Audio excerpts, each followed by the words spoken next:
ఏపీలో కూటమి ప్రభుత్వం ఏర్పడి దాదాపు 10 నెలలు గడిచిపోయింది.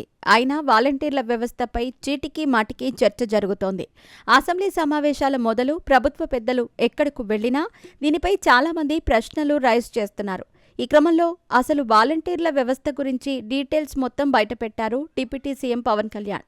ఉమ్మడి విశాఖ జిల్లా ఏజెన్సీ 2 రోజుల పర్యటనలో భాగంగా మంగళవారం డుంబ్రిగూడ మండలం కుదిరి గ్రామంలో పర్యటించారు డిప్యూటీ సీఎం పవన్ కళ్యాణ్. అక్కడ పలు పనులకు శంకుస్థాపన చేశారు. అనంతరం గిరిజనులతో ఆయన ముఖాముఖి కార్యక్రమాన్ని నిర్వహించారు.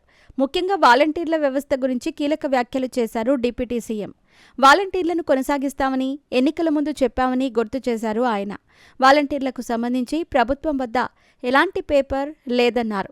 అసలు వాలంటీర్ వ్యవస్థ ఉన్నట్టు అధికారికంగా ఏమీ లేదన్నారు. దీనికి సంబంధించి ఎలాంటి జీవో ఇవ్వలేదన్నారు.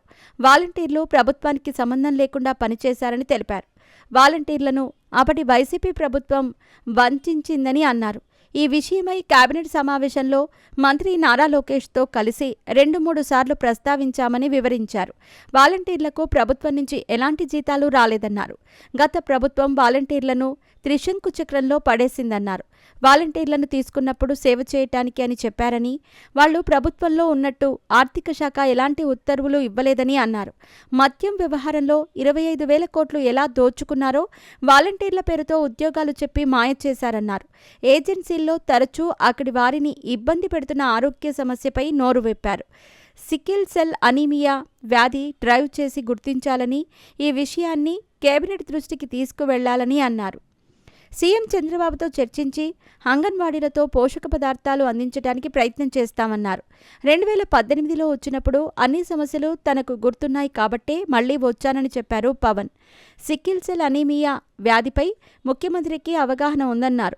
నారా భువనేశ్వరి ట్రస్ట్ ద్వారా పనిచేస్తున్నామని, ఈ మధ్య 50 లక్షల డొనేషన్ ఇచ్చిన విషయాన్ని గుర్తు చేశారు. ఇక్కడ 1000 ఎకరాల్లో కాఫీ పంట వేస్తున్నారని, ఇక్కడి భూములు అందరికీ అందుబాటులోకి వచ్చేలా చేస్తానని అన్నారు. థింసా డాన్స్ చేసేవాళ్లు ఉసిరి, స్ట్రాబెర్రీ వంటి పంటలు సాగు చేస్తే జాతీయ ఉపాధి హామీ పథకం నుండి నిధులు తీసుకొచ్చి డెవలప్ చేస్తానని తెలిపారు. పండించిన పంటలను మార్కెటింగ్ శాఖ ద్వారా విశాఖలో మార్కెటింగ్ చేస్తామన్నారు. కురిడి గ్రామాన్ని ప్రయోగాత్మకంగా ఎంచుకొని వాణిజ్య పంటలు పంపడానికి మార్గాలు వెతుకుతామన్నారు.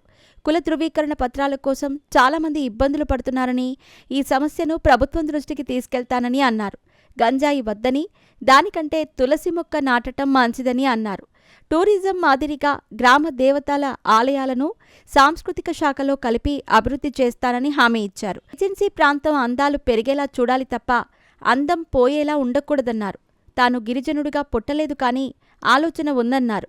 కేరళ టూరిజం మోడల్ని దృష్టిలో పెట్టుకుని అరకు టూరిజాన్ని అభివృద్ధి చేస్తామన్నారు. కురిడి గ్రామానికి నా తరపున 5 లక్షలు ఇస్తానని చెప్పి తన ప్రసంగాన్ని ముగించారు డిప్యూటీ సీఎం పవన్ కళ్యాణ్.